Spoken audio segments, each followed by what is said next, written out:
Yo el primer contacto que tuve con el arte fue cuando tenía, no sé, 3, 4 años. Mi madre me ponía a pintar, a dibujar. Era yo un niño muy inquieto y ya no sabía qué hacer conmigo, entonces me ponía a dibujar acuarelas en aquel entonces.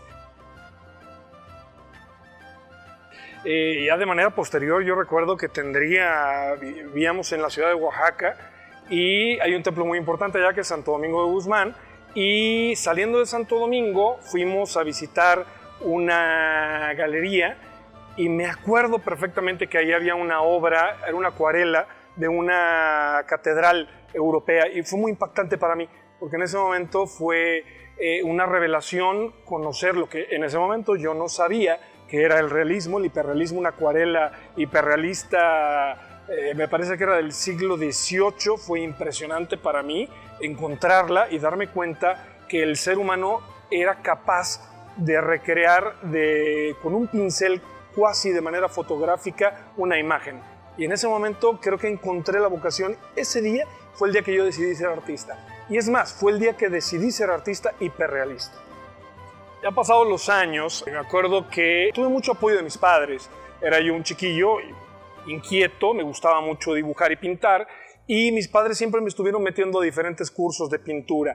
Llega el momento en el que genero suficiente obra para hacer la primera exposición y tendría yo 18 años, me acuerdo.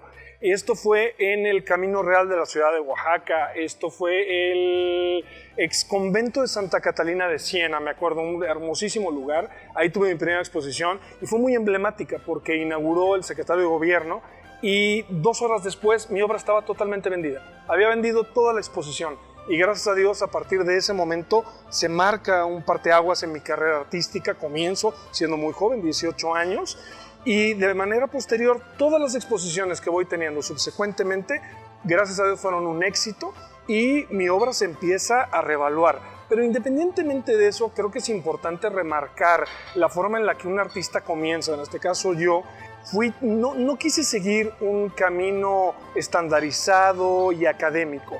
Cuando se me presenta la opción de estudiar la carrera de Bellas Artes, yo opto por generar yo mi propia carrera. Es decir, empiezo a buscar maestros específicos para cuerpo humano, un maestro específico para óleo, para acrílico, para encausto, para los diferentes tipos de grabados que existen, empezar a experimentar punta seca, agua tinta, agua fuerte, linóleo, mixografías, grabados, y empiezo a disfrutar cada una de las diferentes técnicas. Cuando puedo decidir, logro hacer un link con el óleo que me tomó, y me tomó hasta el momento. Tenía yo en aquel entonces 19 años, cuando monto mi primer taller y empiezo a generar y a producir obra. Pasa el tiempo, tuve la oportunidad de irme a Europa, viví allá en España, estuve 2 años, después me fui a Francia, Italia, y cuando regreso a la ciudad de Oaxaca, retomo nuevamente la praxis del óleo, y esto empieza a encaminar mi carrera hacia el realismo, un realismo mágico, un realismo ya muy concentrado, muy potente, que me lleva a rozar el hiperrealismo. Y llega el momento en el que empiezo a definir ya mi carrera artística con una línea muy trazable, con una línea muy identificable, con una propuesta muy sólida como artista. Me empiezan a abrir los espacios, galerías importantes en la Ciudad de México, en Monterrey, en Estados Unidos. Logro incursionar en España, en Francia, y mi carrera empieza a despuntar.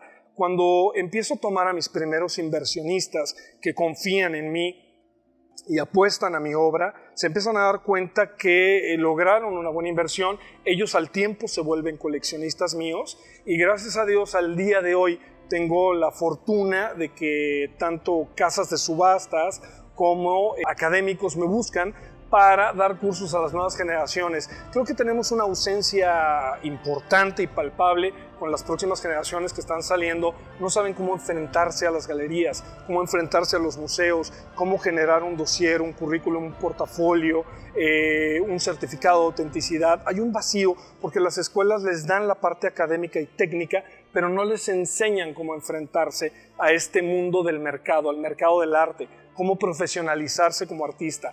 Entonces creo que al día de hoy es muy importante que los artistas que están incursionando en la carrera de Bellas Artes o que ya llevan una trayectoria logren entrar a la profesionalización.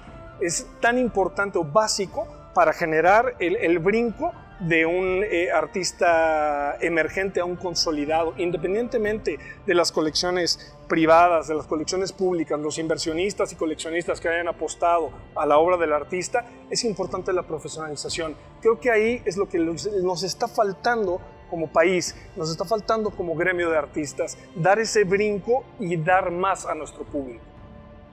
Yo creo que uno de los primeros pasos más importantes cuando uno empieza en el arte y se enfrenta al miedo de tener un lienzo en blanco, de cómo ejecutarlo, del qué van a decir, me van a juzgar, voy a triunfar, no lo voy a hacer, alguien va a comprar mi obra, no, voy a hacer el ridículo.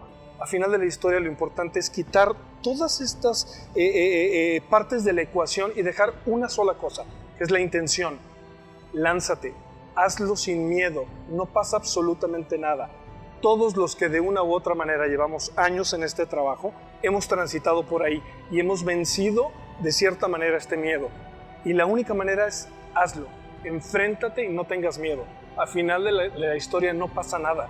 Decían, hace poco estaba leyendo en una revista, que hoy por hoy la única carrera del adulto que te permite jugar es el arte. Y si no tuviéramos arte, no tendríamos comprensión, no tendríamos consecuencia, no dejaríamos un punto en este planeta. Los artistas son los que nos hacen cuestionarnos, los que nos hacen soñar, los que nos hacen preguntarnos para qué estamos aquí. Si quieres ser artista, quítate el miedo, hazlo. Sí se puede. Todo está en ti.